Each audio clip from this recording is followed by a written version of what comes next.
Vamos fechar hoje com economia e Rubens e o Joaquim Barbosa. Na verdade, os candidatos a presidente que têm se destacado, que desconhecem economia. O jurista realmente não é um homem afeito aos estudos profundos de economia. Na Faculdade de Direito, nós tivemos 5 anos de estudo de direito. Uma aula apenas, com o professor Pinto Antunes, que estudava onde se estudava a economia política e os seus termos técnicos. Ele falava, por exemplo, que definia o bem econômico com o termo ofelimidade. Eu nunca vi mais em lugar nenhum.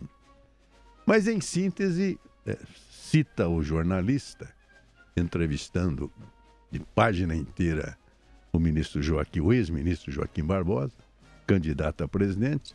Nessa questão, ele realmente é claudicante.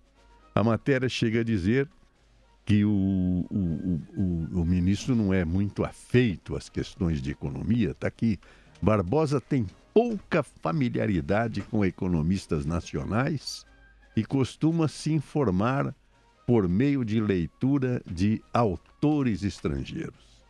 E aí cita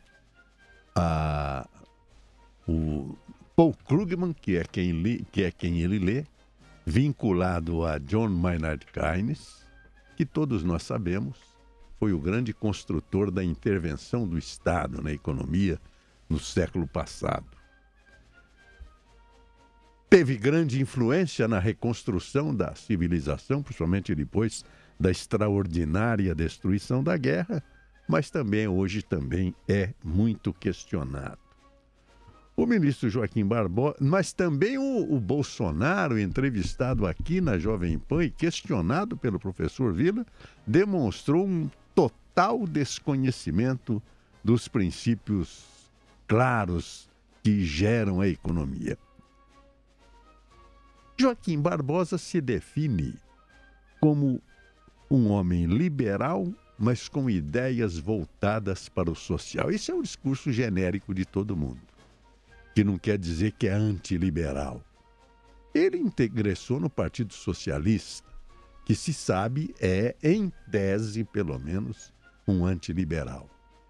Evidentemente que todo mundo quer conhecer o que pensa Joaquim Barbosa. Por exemplo, sobre a privatização das empresas públicas. O liberal quer privatizar tudo. O preso ao conceito socialista não. Quer manter as entidades de Estado. Por isso que, como hoje o professor chegou a falar, o Joaquim Barbosa se acha um grande presidente do Supremo Tribunal Federal na condução do Estado brasileiro.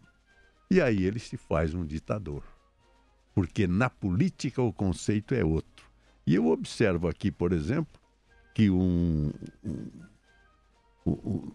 termo é aplicável a ele em outra matéria do próprio jornal. Compara a ditador. O ministro diz que Barbosa não tem capacidade e o compara a ditador. Evidente que a palavra de um oponente no campo político é o Carlos Marum, que é o ministro, mas diz o seguinte: falta ao magistrado aptidão ao diálogo e à articulação.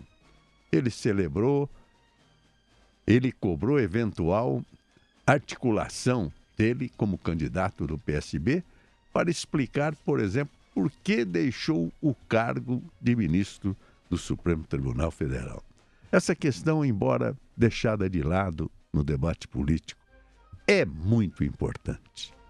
O liberalismo nasceu lá atrás com o laissez-faire, laissez-passer da Revolução Francesa.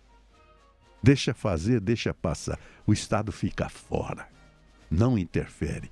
O que criou um dos maiores monstros do tempo econômico, com fábricas terríveis, que coletivizou famílias e botou crianças trabalhando, disputando emprego com gente grande. O certo é que eu gostaria que esse debate viesse mais à tona, fosse mais debatido, que isso pudesse ser possível na política brasileira. Porque a definição da política apenas pelos chavões das publicidades políticas é muito ruim para o país. Bom dia, São Paulo. Bom dia, Brasil.